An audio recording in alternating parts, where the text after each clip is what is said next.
everyone, and welcome to your English class. I'm your English teacher, Lindsay. I'm happy to see everybody here today. So just as I am a fairly new teacher and I'm trying to kind of get to know you guys better, I have a very important question that I think would be really important for me to know. And I would like to know why you guys are here. I would like to know why you guys are studying English, okay? So give me a bit of an idea of what we're kind of working with here. So just anybody can answer. I would like to know why you are here studying English. So, Karen, you say you're studying English so that you can get a good job. Okay, very good, yes. As we all know, English is kind of an international language. So yes, it can definitely open up some doors as far as jobs go. That's a very good reason. Okay, I'd like to hear another reason. John, what is your reason for studying English? Okay, so John says travel. Yes, again, international language, English. So even if you go to a country where English isn't necessarily the first language, it might be a language that is spoken at that country. So that's a very good reason. Let's get one more reason. And Kevin, you say to impress your friends. Well, that's a pretty good reason also. Because, as you all know, learning English is not easy. So I don't know how long everybody has been studying, but I know everybody has got a very good idea of English, and it's not easy. It can be very confusing. So you guys are all doing awesome, and definitely I would be using this skill to impress my friends for sure. Okay, that's good. I'm glad to hear a few different reasons for studying English. So today we're going to be talking about a kind of, I guess, sentence or kind of way that we speak, we use in English conversation quite often, and it's called conditionals.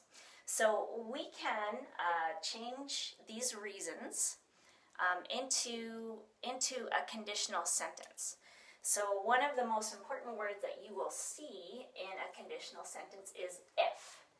So because we're talking about English, we can start off the sentence with if I study English, ...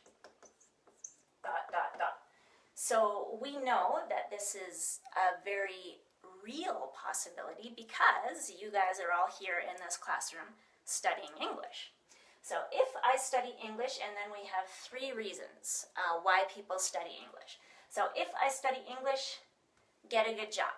Is that okay? Can I just say, if I study English, get a good job?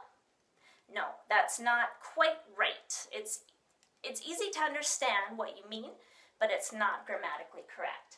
So if I study English, so we have our simple present verb, if I study English, then we need another really important word when it comes to conditionals, which is will. Okay? So again, this is a very real possibility. This is what you are doing. So we call this a real conditional or a first conditional. So if I study English, I will, and then just the simple present version of the verb, get a good job. So if I study English, I will get a good job. Okay, how about the next one, travel? So if I study English, travel. How can we finish that sentence? So if I study English, I will travel. Yeah, we could definitely do that. And of course, there's going to be different ways that you can finish this sentence, but I will travel is fine. If I study English, I will travel. You could say I will travel more. Maybe you have a specific location that you want to go to. Anybody here want to go to Australia? Yeah, so English is obviously the main language there. How about Canada? You guys all want to go to Canada, play in the snow? So I will travel to Canada. If I study English, I will travel to Canada. And how about the last one? Impress, not your So we've got if I study English, we can't say I will impress your friends. You could, but we're not going to get into that right now. We're going to keep it pretty simple. So if I study English, I will impress my friends. Okay? So this is our conditionals. This is what we're going to be practicing today.